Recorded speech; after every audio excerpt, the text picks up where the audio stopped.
आज का हमारा टॉपिक है ब्यास रिवर। ब्यास नदी का वैदिक नाम है अडिजिकिया और संस्कृत नाम है विपाशा। जो रोहतांग पास है वो मनाली को लाहौल स्पीति से जोड़ता है। ठीक है, रोहतांग पास अब नया नाम है। पुराना नाम जो था रोहतांग पास का वो था भृगुतुंग। इस भृगुतुंग के नज़दीक एक गुफा भी थी, तो वहां से एक पानी की धारा निकली और एक धारा ब्यास कुंड से निकली। ये दोनों धाराएं जब मिली तो उस गांव का नाम था पलचन गांव। यहां पर ये दोनों धाराएं मिलकर व्यास नदी का निर्माण करती है। ठीक है, हिमाचल प्रदेश में इसकी कुल लंबाई 256 किलोमीटर है। इस नदी किनारे जो प्राचीन सभ्यता थी, मनाली, नग्गर, कटराएं, रायसन, कुल्लू, पंडो, मंडी, सुजानपुर, ये प्राचीन गांव इस नदी के किनारे बसे हुए थे। East west north south, east west north south. ठीक है, व्यास नदी कुछ इस प्रकार से अपनी दूरी तय करती है। पहले ये उत्तर से दक्षिण की तरफ, फिर ये पूर्व से पश्चिम की तरफ दूरी तय करती है। तो जब ये उत्तर से दक्षिण की तरफ दूरी तय कर रही है, नॉर्थ टू साउथ, तो कुछ नदियां पूर्व से इसमें मिलेगी, कुछ नदियां पश्चिम से इसमें मिलेगी। ठीक है, वैसे ही जब ये पूर्व से पश्चिम की तरफ दूरी तय करेगी तब कुछ नदियां इसमें से उत्तर से मिलेगी, कुछ नदियां इसमें दक्षिण से मिलेगी। ठीक है, उसके बेस पे इसकी जो सहायक नदियां हैं उनको नामकरण किया हुआ है। जैसे सहायक नदियां ट्रिब्यूटरीज, ईस्ट से या पूर्व से कौन सी नदियां इसमें मिलती है, ये कुल्लू में है, पार्वती, स्पिन, मलाना, सोलंग, मनालसू और सुजोइन। उसी प्रकार पश्चिम से इसमें मिलती है फोजन, सरवरी। फिर ये कांगड़ा में प्रवेश करती है। कांगड़ा में धौलाधार रेंज है, जिसमें से जैसे ये धौलाधार रेंज है तो उसमें से उत्तर से फिर ये इसमें नदियां प्रवेश करेगी। कांगड़ा में उत्तर से कौन कौन सी नदियां प्रवेश करती हैं? बिनवा, न्योगल, बाणगंगा, गज, देहर, चक्की। और दक्षिण से कौन सी प्रवेश करती हैं? कुनाह, मसे, खैरन, मण।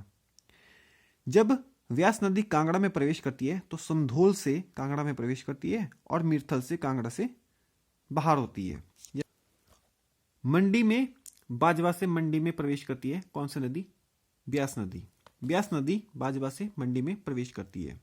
मंडी में कुछ इसकी सहायक नदियां हैं, जैसे हंसा, तीर्थन कुल्लू में है, बाखली। बाखली के किनारे एक मंदिर है, बगलामुखी माता का मंदिर है बाखली के किनारे। बथेड़, सुकेती, जहां पर सुकेती ब्यास से मिलती है वहां पर एक मंदिर है भगवान शिव का, पंचवक्त्र महादेव। ठीक है, मंडी में है वो। सोन, तो में व्यास नदी का पानी सतलुज नदी में मिलाया जाता है 2 टनल के द्वारा। ठीक है, ब्यास नदी कुल्लू वैली और कांगड़ा वैली का निर्माण करती है। ठीक है, इसके किनारे कुछ सेटलमेंट्स है, कुछ गांव बसे हैं, जैसे कुल्लू, मंडी, बजौरा, पंडो, सुजानपुर, नदौन, देहरा, गोपीपुर। ठीक है, धौलाधार पर रेंज है। धौलाधार से बहुत सी नदियां निकलती है जो कि ब्यास नदी में प्रवेश करती है। तो हम कुछ उनके बारे में देखते हैं, जैसे आवा, बनेर, बाणगंगा, चक्की, गज, हड़ला, लूनी, मलूनी। ये सारी नदियां धौलाधार रेंज से निकलती हैं और ब्यास नदी में प्रवेश करती है। जिसमें से जैसे चक्की नदी है, ये पंजाब में प्रवेश करती है पठानकोट से, उसके बाद ब्यास में मिलती है। चक्की नदी के किनारे एक इंपॉर्टेंट प्लेस है जिसका नाम है नूरपुर। नूरपुर बहुत सुंदर जगह है और यह चक्की नदी के किनारे बसा हुआ है। ठीक है, हरला नदी ब्यास नदी में मिलती है भुंतर के पास। ठीक है, पार्वती नदी, पार्वती नदी हिमालयन रेंज से निकलती है। पार्वती नदी मणिकर्ण के पास से गुजरती है। गर्म पानी के चश्मे मणिकर्ण के पास है, उसका पानी पार्वती नदी में मिलता है।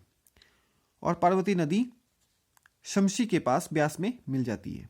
पतली कुहल नदी पीर पंजाल रेंज के दक्षिणी भाग से निकलती है और ब्यास नदी में मिल जाती है।